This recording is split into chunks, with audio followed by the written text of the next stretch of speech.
Amém. Irmãos, nós estamos nessa série Conheça a Sua Bíblia. Nós começamos há alguns domingos atrás meditando no livro de Gênesis, depois meditamos no livro de Êxodo. E hoje então nós iremos meditar um pouquinho nesse livro aqui, que é o livro do Levítico, o livro de Levítico, não é? E esse livro, meus irmãos, é um livro pouco conhecido na palavra de Deus e é um livro pouco lido na palavra de Deus também. E eu gostaria que nós lêssemos um versículo juntos, na verdade, 2 versos do livro de Levítico, que será projetado aqui nesse momento, e que resumem para mim a mensagem desse livro. Vamos ler juntos? Portanto, santificai-vos e sede santos, pois eu sou o Senhor vosso Deus. Guardai os meus estatutos e cumpri-os. Eu sou o Senhor que vos santifico. Amém. Essa passagem resume a mensagem do livro de Levíticos. Há um outro texto da palavra de Deus que é inspirado nesse e que está lá no final da Bíblia e foi escrito por Pedro, lá em 1 de Pedro 1,16. Vamos ler todos juntos também? Sede santos, porque eu sou santo. Portanto, para mim, a santidade é o tema do livro do Levítico. Se você quiser já abrir nesse livro, ele é o 3º livro da Bíblia. A mensagem desse livro é a mensagem da santidade. É sobre santidade que esse livro fala. E a gente vai entender um pouquinho dessa mensagem na medida em que a gente for estudando o texto. Mas eu gostaria de olhar para mais um texto da palavra, e eu peço que vocês leiam comigo também esse texto, que é um texto lá de Hebreus, capítulo 9, versos 13 e 14. Vamos todos juntos também aqui projetado? Portanto, se o sangue de bodes e de touros e a cinza de novilha, aspergidos sobre os contaminados, os santificam, quanto à purificação da carne, muito mais o sangue de Cristo, que pelo Espírito eterno a si mesmo se ofereceu sem mácula a Deus, purificará a nossa consciência de obras mortas, para servirmos a um Deus vivo. Em suma, em resumo, essa é a mensagem do livro de Levítico. Esse livro, que é um livro que consta, há alguns dados aqui interessantes sobre ele, de 27 capítulos, de 859 versículos, de 24.546 palavras. Ele é o menor livro da coleção de Moisés. Qual é a coleção de Moisés no Antigo Testamento? São os 5 primeiros livros da Bíblia. Gênesis, Êxodo, Levítico, Números e Deuteronômio. Esses 5 livros são chamados de Pentateuco ou de Torá, que em hebraico é lei, são os 5 livros da lei, e também são chamados de a coleção de Moisés. E o Levítico é o menor desses livros. Algo que tem sido dito também, ultimamente, é que esse livro é um livro totalmente irrelevante. Por que irrelevante? Porque a mensagem dele, muitos dizem, não tem muito a ver com a nossa vida hoje. Esse é um livro menos estudado do Antigo Testamento. Por quê? Eu dei aqui pelo menos 2 opiniões. A primeira delas é pela dificuldade em entender o livro de Levítico e a pouca relevância que ela tem para o crescimento espiritual daquele que o lê. Eu não sei quantos aqui já tiveram oportunidade de ler o livro do Levítico, mas eu tenho ouvido vários que me dizem, pastor, eu comecei a ler a Bíblia, e eu fui lá, Gênesis, que histórias, não é? Que Deus maravilhoso, e que cada pecado que o povo cometia, e a forma como Deus tratava, enfim. E depois Êxodo, cada história também. Mas aí, pastor, chegou no Levítico, eu não estou entendendo nada. É um tal de matar cabrito, depois bode, depois novilho, depois pombinha, depois rolinha, depois flor de farinha, depois bolo, depois obreia. Que é isso, pastor? E eu também tenho que fazer isso? E aí surge uma série de dúvidas com relação àquelas leis. Esse livro de Levítico, ele veio como uma forma de Deus estabelecer leis para que o homem pudesse se aproximar mais de Deus por meio daquelas leis. E muitas pessoas têm encontrado no estudo desse livro uma dificuldade, de fato, em entender todas essas coisas. E, de fato, é difícil mesmo, meus irmãos. É muito complicado. e muitas vezes encontrada pouca relevância, já que a gente já não precisa mais matar nenhuma novilha, nenhum novilho, nenhum cabrito, nenhuma pombinha, já que eu não preciso mais tratar dessa ou daquela maneira aquela pessoa que tirou a vida de outra, ou que adulterou, ou aquele que feriu o jumento do vizinho, já que essas leis não valem mais para hoje, será que eu posso pular para Números, pastor? Será que eu posso pular de livro? E aí a grande questão e a resposta que eu dou é não, você não pode. O que você tem o que você precisa é entender a mensagem desse livro. Alguns têm dito que ele é um livro obsoleto, um livro velho, que não tem mais nada a ver com os nossos dias. Então, se ele já não tem mais nada a ver com os nossos dias, por que eu vou ler? E como eu disse hoje de manhã na escola dominical, eu quero dizer para vocês aqui que, do meu ponto de vista, o livro de Levítico é um livro cristão, meus irmãos. E é o livro mais cristão do Antigo Testamento. E eu creio, e estudando a palavra, eu tenho percebido e descoberto isso, que Deus, Ele fala pessoalmente mais no livro de Levítico do que em qualquer outro livro da Bíblia. Pensa. Lembra de qualquer outro livro onde Deus está ali falando? Não é o profeta que está falando no nome do Senhor, não é um apóstolo, não é um rei, não é um sacerdote, mas onde o autor, ele apenas diz, Deus disse, e aí Deus falando, Deus disse, e Deus falando. O livro em que mais a palavra de Deus, do próprio Deus, é narrada, é ditada literalmente, é o livro do Levítico. E a gente precisa entender esse livro, precisa compreender esse livro. Houve um homem na história da igreja, o nome dele foi J.C. Ryle. E ele escreveu um livro muito famoso, esse livro que vai aparecer aí para vocês, chamado Santidade. Quantos aqui tem esse livro? Levanta a mão. Ok, legal, tem um bom pessoal que tem esse livro. Esse livro é conhecido na história da igreja como um livro que melhor descreve o que a Bíblia fala sobre santidade. Santidade sem a qual ninguém verá o Senhor. É um texto de Hebreus e que está na capa desse livro. E nesse livro, J.C. Ryle, ele diz o seguinte, aliás, não é nesse livro, é num outro livro de um outro cara chamado William Hendrickson. Eu citei o Santidade porque Santidade é um dos livros mais famosos desse pastor e que muitos aqui têm conhecido. Ele disse o seguinte, William Hendrickson citando, perdoem meus irmãos a confusão que eu estou fazendo na minha cabeça. William Hendrickson, que é o nomezinho que está ali embaixo, ele citou num livro dele, as palavras desse livro aqui, o livro Santidade. Num outro comentário que ele faz sobre o livro de Levítico, ele cita essas palavras que são de Ryle. Ele diz o seguinte, como mandamentos cerimoniais, estas leis, que leis? As leis do Levítico, não é? Não valem mais. Mas os princípios por trás delas, por trás destas leis, são tão válidos hoje como foram durante a antiga dispensação, ou o Antigo Testamento, ou a antiga aliança, ou o antigo pacto, é tudo a mesma coisa.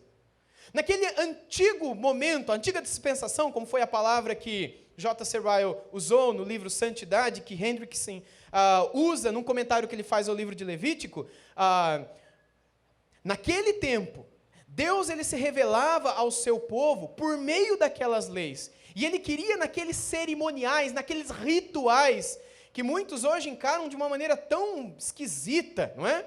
Aqueles sacrifícios, aqueles holocaustos, por meio daquilo que naquele tempo era algo normal, o povo podia chegar diante de Deus, e a gente vai entender isso hoje. E essas leis, elas não valem mais para hoje. Mas os princípios por trás delas são extremamente válidos. E nós conseguimos encontrar Jesus Cristo em cada página do livro de Levítico. A gente vai entender isso. Como é que se dá um pouquinho isso, pessoal? É interessante a gente perceber. A Bíblia começa com 3 livros. O primeiro desses livros é o livro de Gênesis. Depois de Gênesis vem o livro de Êxodo. E depois de Êxodo, o livro de Levítico. O livro de Gênesis, ele fala do quê? Ele fala, resumindo, ele fala do remédio de Deus para a ruína do homem. O homem está arruinado por causa do quê? Por causa do nosso pecado. Por darmos as costas para Deus e não querermos a Deus. A gente quer as bênçãos de Deus.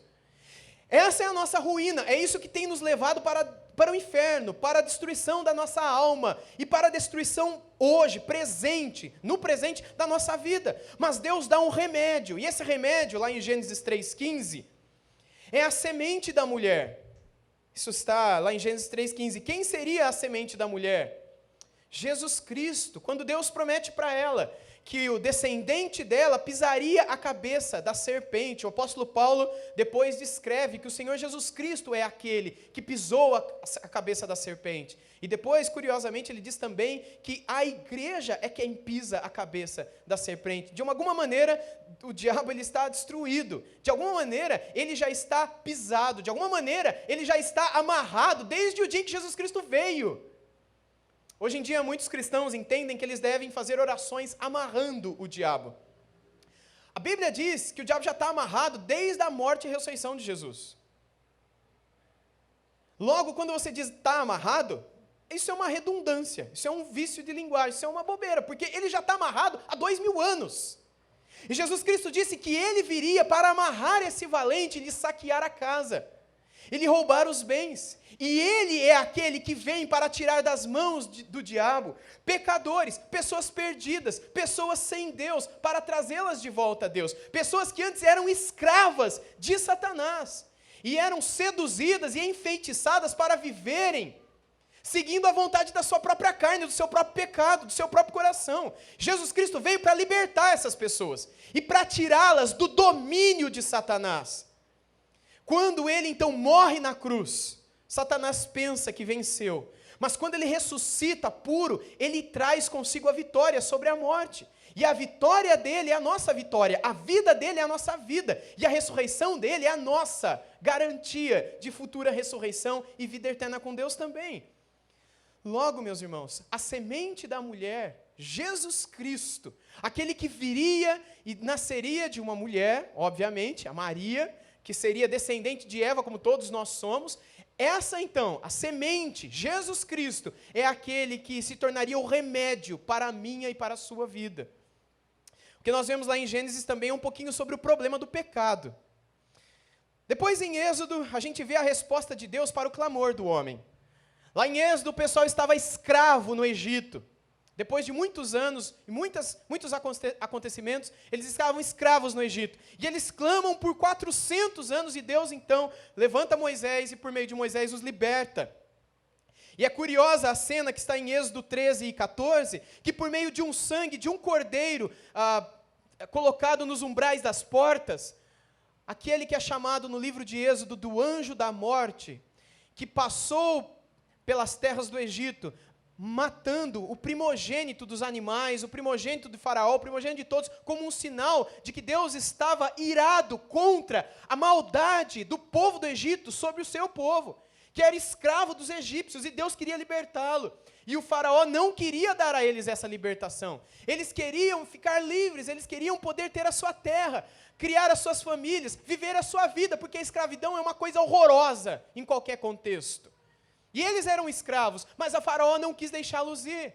Então Deus mandou vários sinais para que ele percebesse, o Faraó, que Deus estava com aquele povo e que eles deveriam deixar aquele povo, que é o povo de Deus, ir. E a última das grandes pragas do Egito, como elas são chamadas, foi a morte dos primogênitos. E naquela ocasião, então, Deus guardou o primogênito de todos aqueles que eram do seu povo, com o sinal do sangue de um cordeiro. E ali então nós vemos que Deus cria a possibilidade da salvação. Já no livro do Levítico, que é o livro que nós estamos estudando hoje à noite, a gente vê a provisão de Deus para a necessidade do homem. Qual é a necessidade do homem? Presta atenção nisso. Em primeiro lugar, o homem tem comunhão com Deus, mas ele dá as costas para Deus, porque Deus não é suficiente para ele. E ele vai cuidar da vida dele e fazer o que ele quer. Aí ele se afasta de Deus. Deus só promete salvação. Deus só promete libertação. De repente, no livro de Êxodo, a gente começa a perceber que essa libertação e salvação começa a acontecer na história, até que ela termina em Jesus Cristo no futuro, que para nós já é passado, mas para eles era milênios à frente. E aí, então, a gente vê que Deus cria a possibilidade de salvação, mas uma vez salvos, qual é a necessidade dessas pessoas? É a necessidade delas terem comunhão com Deus. Uma vez que agora elas estavam ali, libertas do pecado, libertas da escravidão, e agora então elas têm um entendimento de quem é Deus, elas precisam agora conhecer melhor esse Deus, ter intimidade com Ele, saber de fato quem Ele é. Lembra que na peregrinação pelo deserto, Deus ele fez tantos milagres, Deus, ele deu tantos sinais visíveis do seu poder, da sua glória, mas ainda assim o povo reclamava da carne que não era como a carne no Egito. Reclamava que lá eles tinham pepino, alho silvestre, pimentões, e aqui no deserto só tem esse maná, que cai do céu todas as manhãs para nos alimentar durante o dia todo. Aqui a gente só tem essa água que cai da rocha, e lá a gente bebia isso e aquilo. E eles começam a murmurar e a reclamar que é um vício de todos, praticamente de toda a humanidade até nos dias de hoje. Uma maldição, uma praga, uma doença, quase isso. Estou exagerando um pouquinho aqui. Essa questão de você ser alguém que reclama de tudo e de todos. Mas essas pessoas que agora viram o poder de Deus os libertando, viram o poder de Deus os salvando, são chamadas por Deus para terem comunhão com Ele, para o adorarem. Então Deus provê o culto. Deus institui o culto. E isso começa organizadamente no livro de Levítico. Eu gostaria de ajudar vocês a entenderem melhor, porque eu entendi melhor criando esse gráfico aqui. Imagine o nosso Deus como um Deus santo. E imagine você e eu aqui embaixo como homens e mulheres pecadores. E de repente esse Deus nos mostra quem Ele é, e você fica sabendo que tem alguém lá fora que te criou, mas você sabe que esse Deus é santo, e você sabe que algo te separa dele. E esse algo é o pecado. E era isso que separava os homens lá atrás, no tempo de Moisés. Há quase 4.000 anos atrás, em torno de 4.000 anos atrás. O pecado os separava de Deus. E eles queriam ter comunhão com Deus. Então o que Deus providencia? Deus providencia o altar. Para que por meio do altar, desse palco de encontro, estes homens e mulheres pecadores pudessem encontrar um Deus santo. Mas Deus institui a presença de um sacerdote, também institui a presença de sacrifício. E uma vez que esses pecadores vêm ao altar, onde está o sacerdote realizando sacrifícios em favor daquele povo, onde seres são sacrificados e recebem a culpa no lugar dos outros. Então, quando aquilo acontece no altar, o próprio Deus vem e se encontra com essas pessoas. Há um Deus santo e nós, que não somos santos. Você sabe disso, né? Você sabe que tem alguém santo aqui? Levanta a mão. Misericórdia, irmão. Totalmente santo? Amém. Eu entendi o que você quis dizer, João. Você é um que você é santo, João. Você é santo, você está valendo. Você entendeu? Obrigado. Esse santo é apenas quem?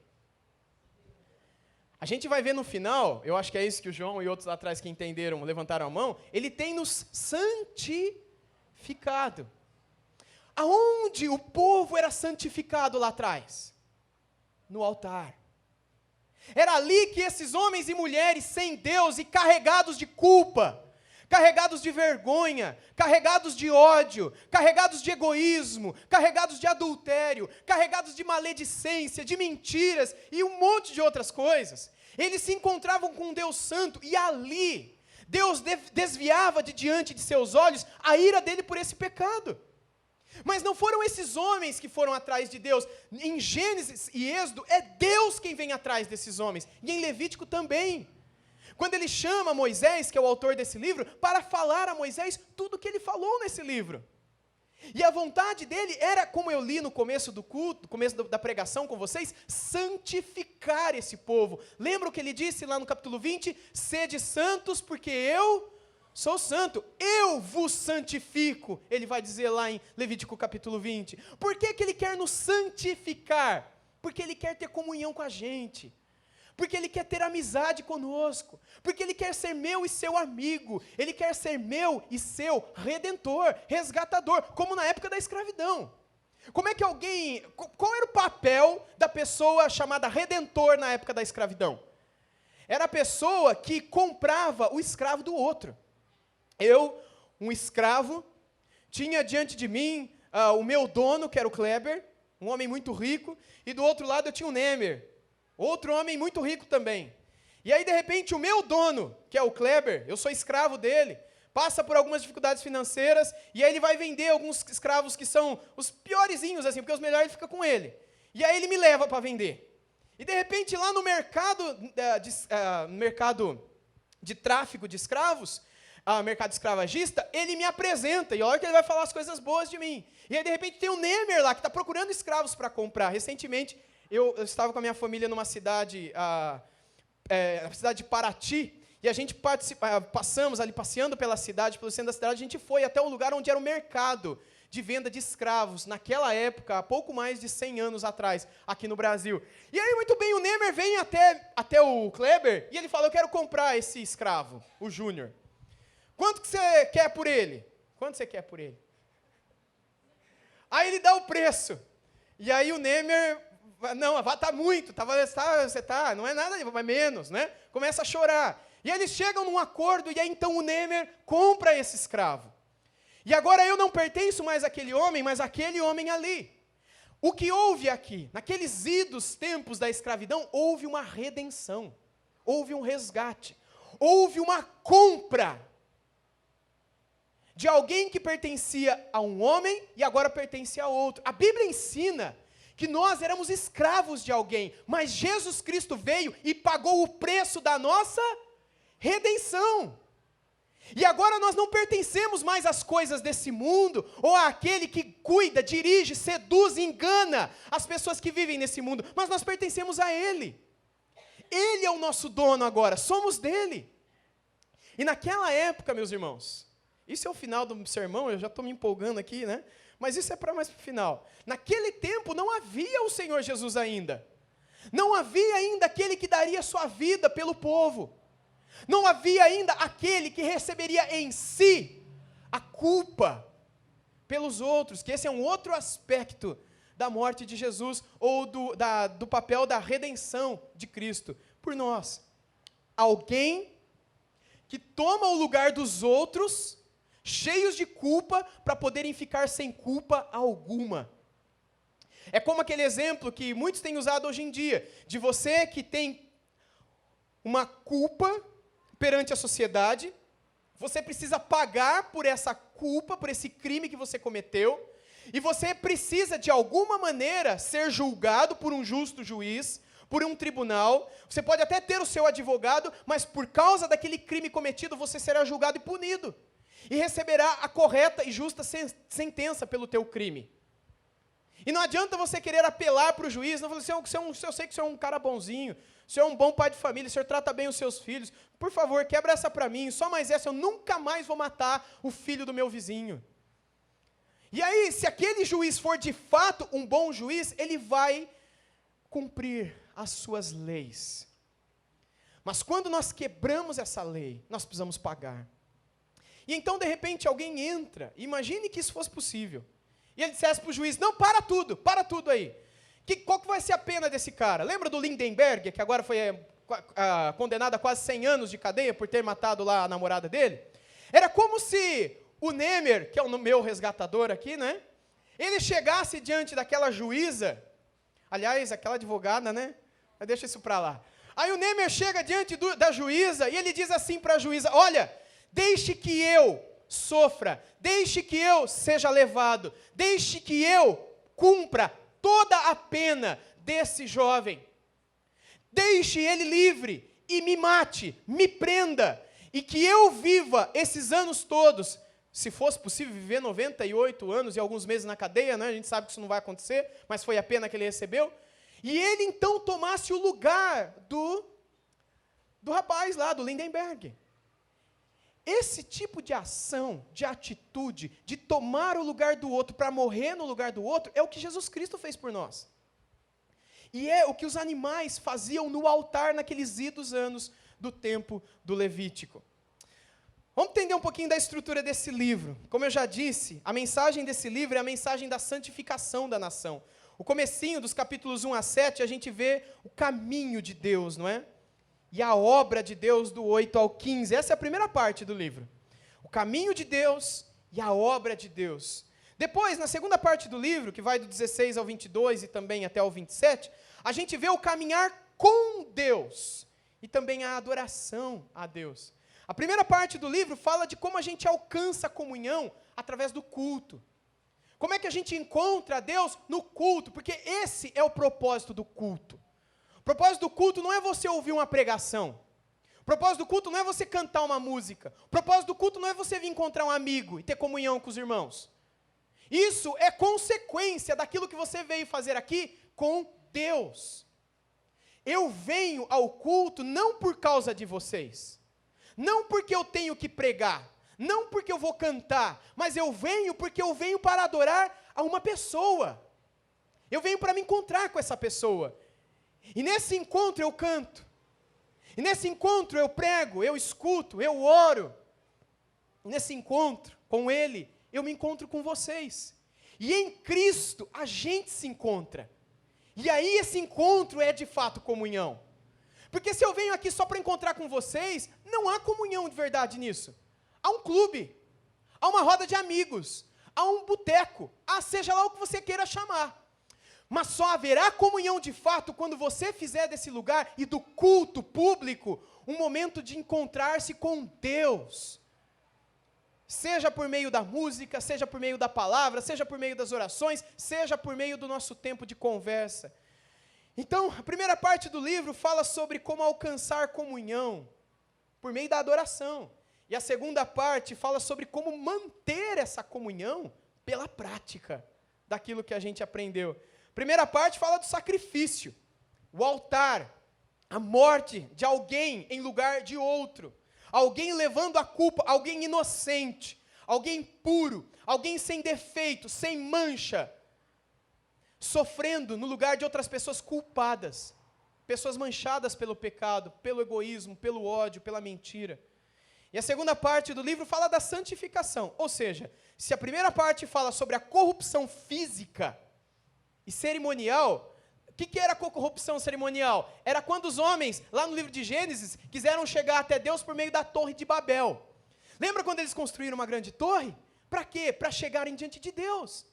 Mas ninguém chegará diante de Deus por meio de um esforço pessoal, por meio de uma construção, por meio da sua própria vontade. Não é a gente que chega nele, é Ele que nos encontra. É Ele que nos busca, é Ele que nos ama primeiro, para que depois a gente possa amá-lo e entregar a nossa vida a Ele. E a última parte do livro fala sobre essa corrupção moral e espiritual que nós carregamos mesmo depois do encontro. Sabe, você que já entregou tua vida a Cristo, você já tem comunhão com Deus, você já se arrependeu dos seus pecados, você é alguém cristão de fato, que ama a Deus, mas você tem visto em sua própria vida o quão difícil é ser alguém que vive uma vida santa, uma vida totalmente pura, e isso a gente continua carregando.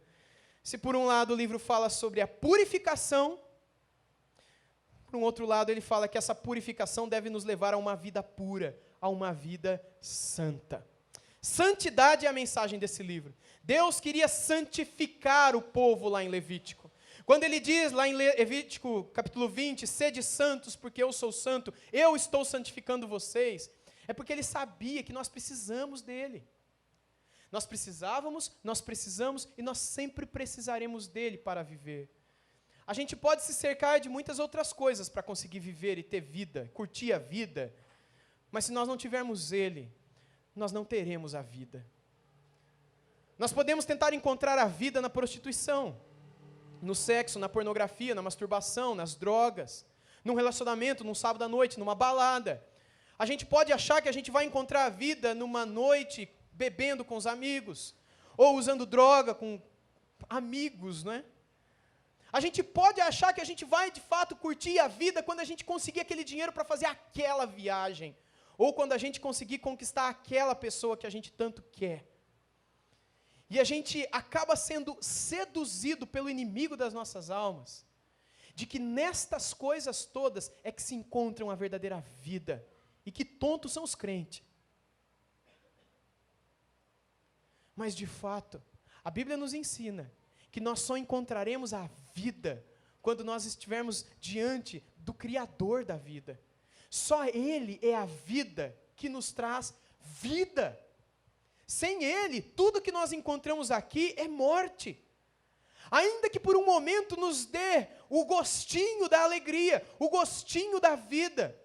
Mas nós sabemos, na prática, que não existe vida nessas coisas. Porque essas coisas não nos transformam a vida. Você vai para uma festa, você vai para uma balada, você enche a cara porque você quer ficar bem. Você fica com um homem, você fica com uma mulher, ou você fica com ambos numa noite. E aí você acha que aquilo é porque você quer ter vida.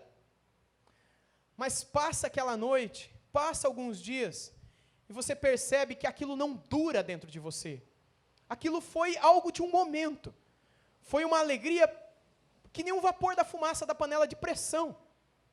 Você achou que aquilo era ar para você respirar, porque você viu aquilo. Você sentiu o cheiro daquilo que era bom. Então você foi em cima da panela de pressão e respirou com toda a força aquele vaporzinho que saiu dela. E você falou, que cheiro bom é esse? Mas acabou a fumacinha e voltou a sua tristeza, voltou o seu vazio, voltou a sua infelicidade. Assim é quando um homem gasta um dinheiro com uma prostituta. Ou quando ele acredita que por meio dos jogos ele encontrará felicidade, ou que por meio de relacionamentos, você está triste? Ô, meu amigo, sai dessa, cara. Sai para a noite, conhece pessoas, você vai ficar com pessoas, vive a vida, e aí você vai nessa falsa admoestação, nesse enganoso conselho, achando que você vai curtir a vida. E, gente, você vai chegar lá e você vai gostar muito de curtir aquele momento. Vai ser bom demais, e vai ser mesmo. E você vai ficar com aquela pessoa, você vai para o motel com aquela pessoa, e você vai achar que aquilo é a melhor coisa do mundo, mas no outro dia o vazio vai voltar. Porque aquela pessoa vai para a casa dela e você vai para a sua. No outro dia o efeito da droga vai acabar, da bebida vai acabar, e a alegria não vai durar.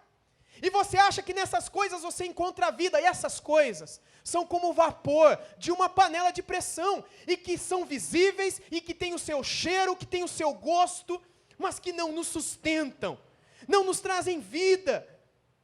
Por isso que Deus quer nos santificar, por isso que Deus quer nos separar desse mundo, Deus quer nos transformar. Ele quer, para usar a palavra de um dos apóstolos, nos desarraigar desse mundo, e nos mostrar o que de fato é vida.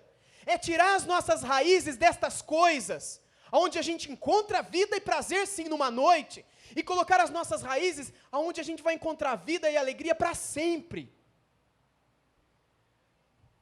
Santidade é isso. Santidade não é uma busca pela perfeição. Nossa, como o pastor Júnior é santo. Você não conhece o pastor Júnior. Nossa, como, sei lá, o fulano de tal é santo.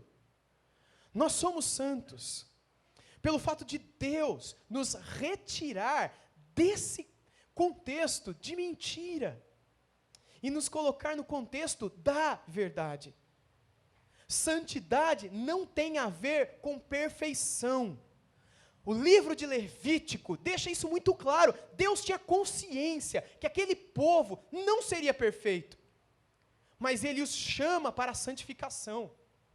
Ou seja, para a purificação, para a separação. A palavra santidade tem a ver com separação. Alguém santo é alguém separado. Alguém santificado é alguém completamente separado. Alguém em santificação é alguém que está em processo de separação, de desarraigação. Nem sei se existe isso.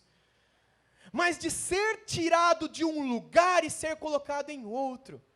Não é você ser tirado da boate para vir para a igreja, não, tá bom? Porque talvez na igreja você vai estar cheio de pecado também, e igreja não é lugar de gente santa. Pelo contrário, a igreja é um lugar de pecadores, arrependidos dos seus pecados, e que têm sido desarraigados da mentira, e têm sido arraigados na verdade, e têm descoberto na prática, todo dia, um outro tipo de alegria, que supera em muito aquela alegria que eles desfrutavam antes. Os seus conselhos têm mudado. Os seus toques, as suas dicas têm sido diferentes, porque eles têm conhecido, enxergado a vida de um modo todo diferente. Vamos entender um pouquinho esse livro? Esse livro começa com Moisés recebendo a lei. Vocês aí atrás enxergam essa letrinha pequena aqui na frente? Muito pouco? Enxerga ou não? Enxerga? Que bom. Domingo que vem, permitindo Deus, vocês vão ver da televisão aí do meio. Eu creio que nessa semana tudo vai ficar funcionando direitinho. Eu acho que vai ficar mais fácil para vocês enxergarem. Embora quando está todo mundo assentado fica mais fácil aqui, mais por causa das músicas, não é? Mas enfim, vamos entender o Levítico então. Moisés recebe a lei, e o objetivo dessa lei era purificar o povo, não deixar o povo maltratado, ou deixar o povo chateado, ou ser um peso sobre o povo.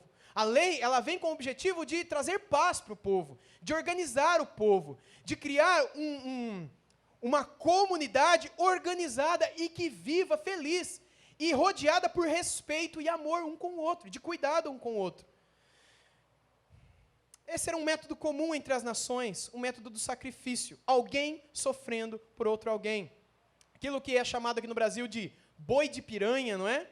Aquele boi da boiada que está sendo levado do Mato Grosso do Sul para Goiás.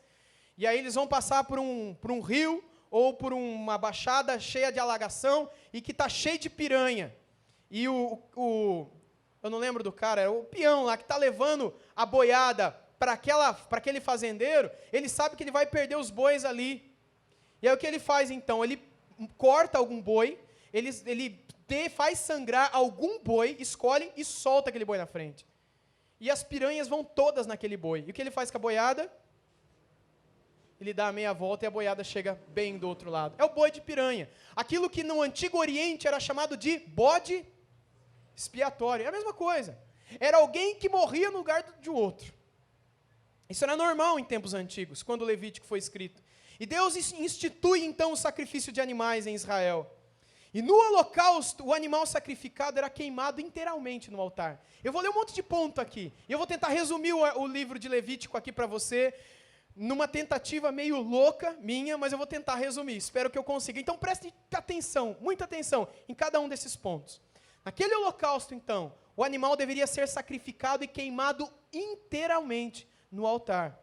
Um fogo em uma lareira dentro do templo queimava a noite toda. Queimava rolinhas, pombinhos, cabritos, novilhos, carneiros e outras coisas mais.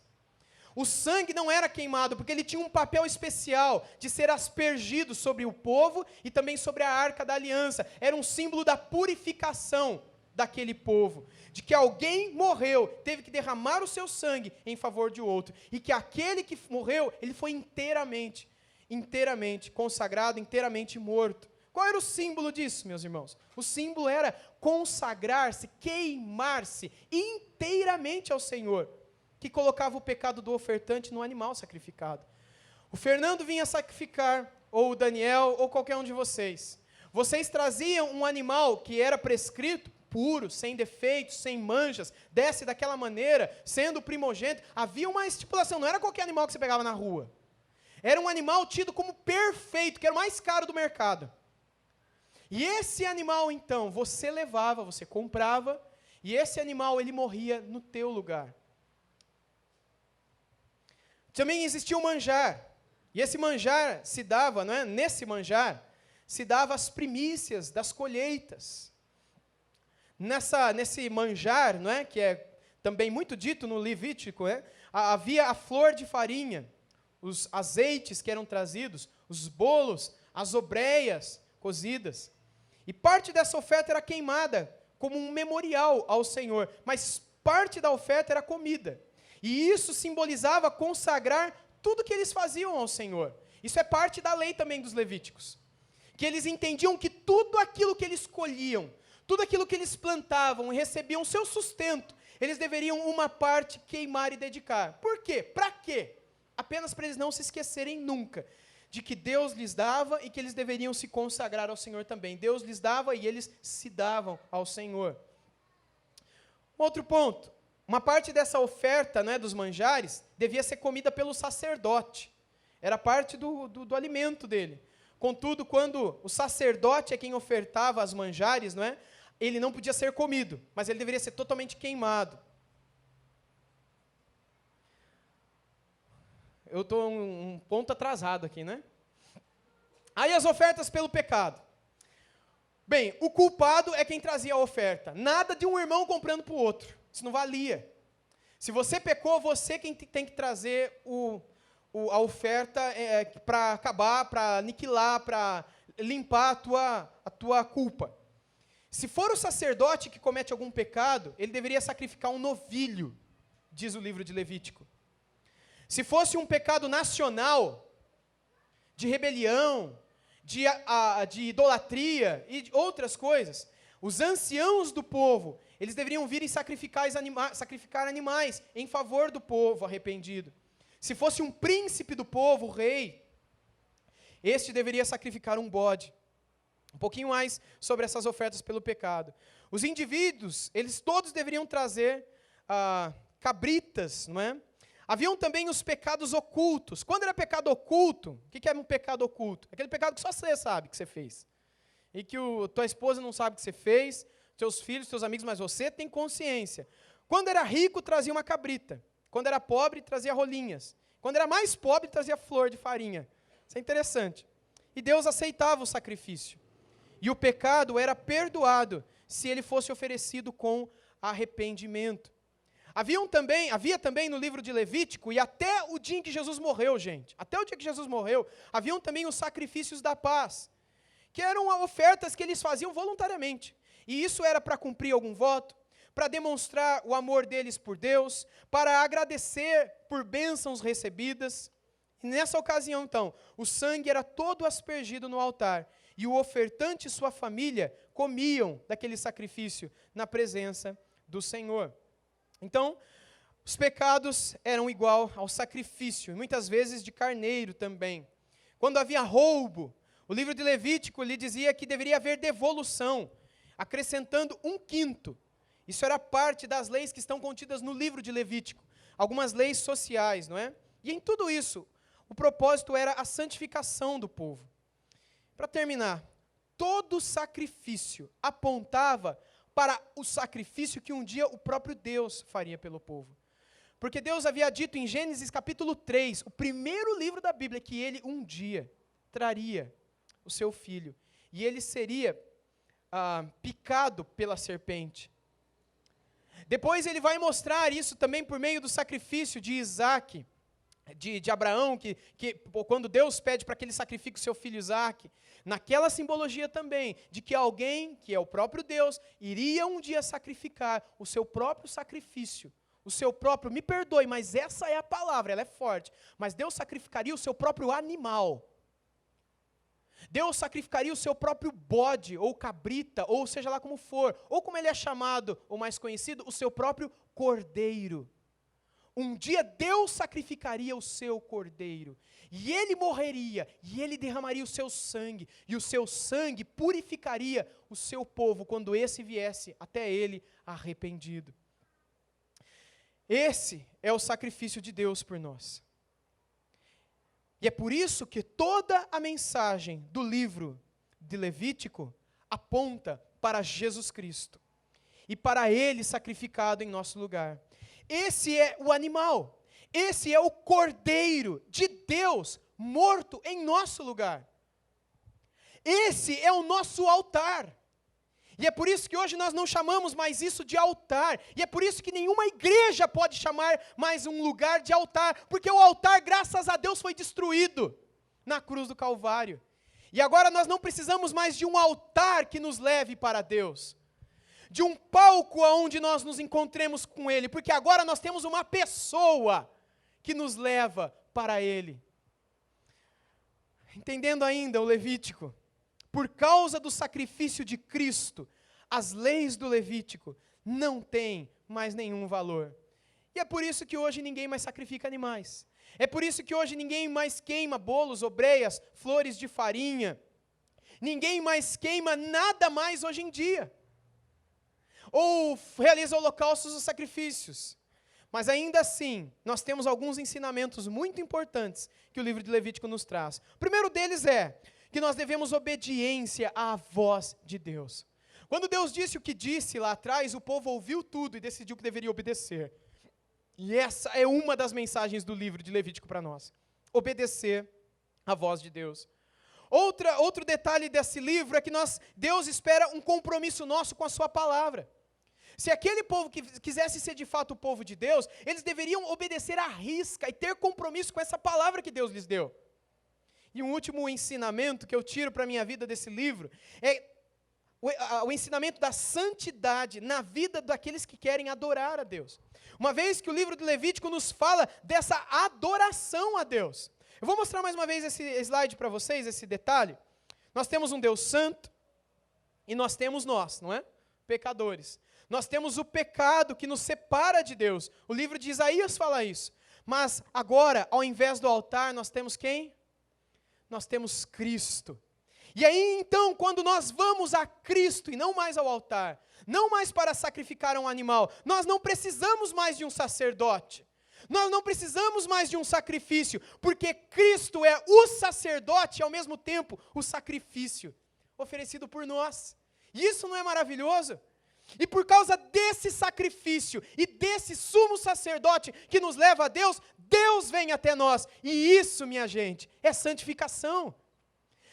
É isso que Deus quer realizar na sua vida. Essa é a mensagem do livro de Levítico para nós. Deus quer nos santificar, Deus quer nos separar, Deus quer nos tirar de onde nós estamos e nos levar para junto dEle, por meio de Cristo Jesus, o seu único Filho, o nosso Salvador. Eu quero ler mais uma vez, antes de encerrarmos esse texto junto de vocês. Vamos todos juntos ler? Portanto, santificai-vos e sede santos, pois eu sou o Senhor vosso Deus. Guardai os meus estatutos e cumpri-os. Eu sou o Senhor que vos santifico. Não somos nós que nos santificamos. Gente, eu carreguei esse erro tanto tempo na minha vida. Eu não gosto de dar exemplo pessoal, mas de vez em quando vale para alguma coisa. Durante muito tempo, eu carreguei esse erro na minha mente, de que eu deveria lutar pela minha santidade, que eu me santificaria. Não, eu preciso querer a santidade, eu preciso orar por ela, eu preciso persegui-la, mas ela só será de fato implementada na minha vida por meio de Deus. E por favor, não pensa em perfeição, porque santidade não tem a ver, em princípio, com perfeição, mas tem a ver em Deus tirar de você, e tirar você do pecado, da mentira, do engano, da maledicência, do vício, das drogas, do alcoolismo, do adultério, do vício ao sexo, do vício à pornografia, do vício ao erotismo, do vício à internet, do vício aos jogos, do egoísmo, da autolatria. Deus quer te libertar de tudo isso. Mas você não vai conhecer essa liberdade quando você conhecer uma religião, ou quando você conhecer um método, ou quando você realizar um sacrifício. Mas você só vai conhecer essa liberdade desses erros todos quando você conhecer uma pessoa. E é isso que nós imprimimos na frente aqui da nossa igreja. E conhecereis a verdade, e a verdade vos libertará. E um outro texto desse mesmo capítulo nos diz que se o Filho vos libertar, verdadeiramente sereis livres. É uma pessoa que nos liberta, que é o nosso sacerdote, aquele que nos leva para Deus. E é essa mesma pessoa que um dia se fez um sacrifício em nosso lugar. E esse Deus quer nos santificar. Esse Deus quer santificar você. Esse Deus quer separar você desses enganos que nós encontramos nessa vida, nesse mundo. A grande mensagem na Bíblia é que nós temos sido enganados, desde o dia em que nascemos. Nós temos sido como que enfeitiçados por uma mentira que nos seduz, que nos cega, para usar a ilustração de Paulo em 2 Coríntios capítulo 4, e que nos faz viver debaixo daquele engano, pensando que aquilo é verdade. Pensando que ali está a vida, pensando que ali está o bem, que ali está a paz, que ali está a alegria. Mas quando o Filho nos liberta, verdadeiramente a gente é livre. Verdadeiramente a gente encontra a vida. Verdadeiramente a gente encontra a paz, a esperança. E nunca mais a gente quer voltar para aquela velha vida. Embora ela há de nos perseguir até o último dia da nossa vida, tentando nos trazer de volta, tentando nos seduzir, tentando nos convidar a voltar para a gaiola, a voltar para a prisão, a voltar para a escravidão, mas nós sempre teremos esse Deus, que diz, eu sou o Senhor que vos santifico, e Ele continuará a nos santificar. E depois que você entrega a sua vida a Deus, e se converte dos seus pecados para Jesus Cristo, e se volta dos seus pecados para Deus, você continuará a ser santificado até o último dia da sua vida. Não acredite, como muitos têm sido enganados ou tentados a acreditar, que você irá se converter quando você deixar de beber, ou deixar de fumar, ou deixar de mentir, ou deixar de falar mal dos outros. Não, eu não consigo, eu não posso me converter agora, eu não posso me batizar agora, eu não posso, enfim, fazer as coisas na igreja agora, eu não posso ter nenhum compromisso formal com a igreja ou com Deus agora, porque eu tenho esse pecado na minha vida. Mas quando eu deixar, aí então, pode ter certeza, pastor, você vai ser a primeira pessoa que eu vou procurar. Tal pessoa, ela permanece cega e enganada, de que ela será capaz de se santificar sozinha, de que ela será capaz de se separar desses vícios e pecados. Ela nunca será capaz, a menos que ela olhe para essa vida, a menos que você olhe para a sua vida e eu para a minha, e que você olhe para os seus pecados e veja, eu não quero mais essa vida, eu não quero mais esses caminhos, eu não quero mais esses rumos, eu não quero mais essas mesmas histórias, essas velhas mentiras, esses velhos conselhos que têm me destruído mais e mais a vida a cada dia. Eu não quero mais. Eu me arrependo de tudo isso, Deus. E eu quero agora entregar a minha vida a Ti. Eu quero crer que Jesus Cristo me santificará. Eu quero crer que Ele me purificará. Eu quero crer que o sangue dEle me lavará e me dará paz para eu poder ter comunhão com o Senhor, para eu poder me submeter ao Senhor, para eu poder ter intimidade e amizade com o Senhor. E aí então, quando você decide dar as costas para o seu pecado e se voltar para Deus, porque a responsabilidade é tua e não de Deus. Então, quando você, tocado por Deus, dá as costas para o seu pecado e se volta deles para Deus, Ele começa a transformar a história da tua vida. Ele começa a te dar força nessa sua fraqueza, para que você vença esses espinhos da sua carne, essas tentações do dia a dia. Ele passa a te santificar. Como? À medida em que você guarda os estatutos dEle, a palavra dEle, à medida que você se esforça para cumprir a palavra dEle, à medida em que você começa a orar e desejar ardentemente que Ele te santifique, à medida que você começa a olhar para Ele como teu Pai do céu. E como criança, você fala assim, Pai, eu quero ser que nem o Senhor. Eu quero pôr o mesmo sapato que o Senhor põe. Hoje o Natan, antes de vir para cá, ele falou, pai, eu quero que nem você para a igreja. Ele tem um sapato parecido, ele pôs o sapato, meu sapato é grandão ainda, que ele ganhou de um outro menininho. Eu vou colocar a camiseta aqui, ó. Aí no calor terrível ele deixou a camiseta e foi de regata que veio por baixo. Eu quero pôr uma calça jeans comprida. O que mais, pai? Se pôr uma camiseta, eu vou pôr uma camiseta por baixo. Eu quero ir igual com você, pai. Isso é legal para um pai, né? Mas é terrível também. Não é? Mas quando eu olho para o meu Pai que está nos céus, eu vejo Ele dizendo assim, filho, seja como eu sou. Eu sou santo, seja você também. Deus quer nos ver como crianças, que querem ser como Ele é. E não para o nosso mal, não para a nossa tristeza, não para que a gente deixe de viver essa mentira que o mundo vive, mas para que a gente descubra de fato a vida, e a alegria, e a paz, e a gente só vai encontrar isso nele, gente, por meio do sacrifício dele, por meio do cordeiro dele que foi morto em nosso lugar.